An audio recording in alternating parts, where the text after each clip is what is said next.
John Woolforth is the chair of the local satellite of an organization called Kids Against Hunger. We talked to him to find out what this group is all about. Tell us a little bit about your organization.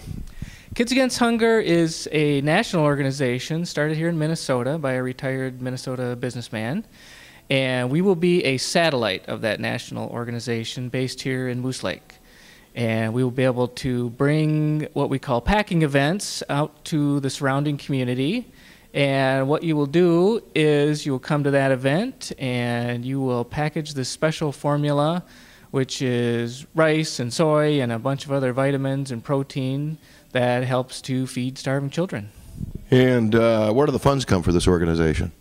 The fundraising is all local. The national organization does have some big donors that help to keep the main office going. But it is a satellite system. So he worked to create the special formula, which is this formula helps a starving body that needs to recover. Yes, so he got together with scientists and people from Cargill and General Mills, etc., and created that. And then he needed a way to package it into deliverable. They come in 6 meals in a bag, and you could make a couple thousand of those in an hour with a team of 10, which is a lot of fun to be counting off the creation of the meals as you go. That's part of the fun of the event, is that you do have a lot of people there. Tell us about the organization here in our own backyard. How many kids, how many adults involved, and where is it that you guys actually put these formula packaging, or packages, I should say, together?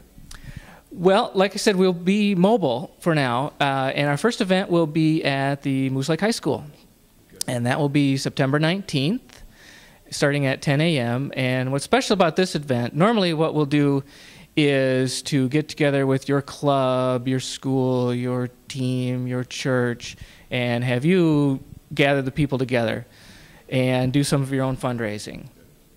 And at that point, and then we would bring it to whatever location you have or that we can help you find. What's special about the September 19th event is you can just show up.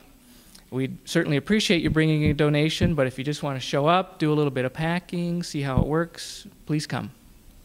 And obviously this effort, this conversation with you and I, is to get the word out about that particular event. That's correct. We want to get that word out. And we're also, that initial fundraising is the tricky part. Once you see this event, people get really turned on by it. And I think it's going to take off once people see how it works and get the feeling of understanding what this is, because it really connects you to the work you're doing. It's not like you're just writing a check and sending it off to who knows where. You're working with people in your community, people who've actually been to the places that we're going to take this food and can tell you what the experience is like. We do a little education. We'll have some videos going showing you what's going on down in Haiti. I should mention we also do leave some of the food here locally. And the organization in the past has helped people like after Hurricane Katrina. Certainly if there's a flood up in the Red River again, we might do that. So I just want to mention that. So the events do help you connect to what it is you're going to be doing.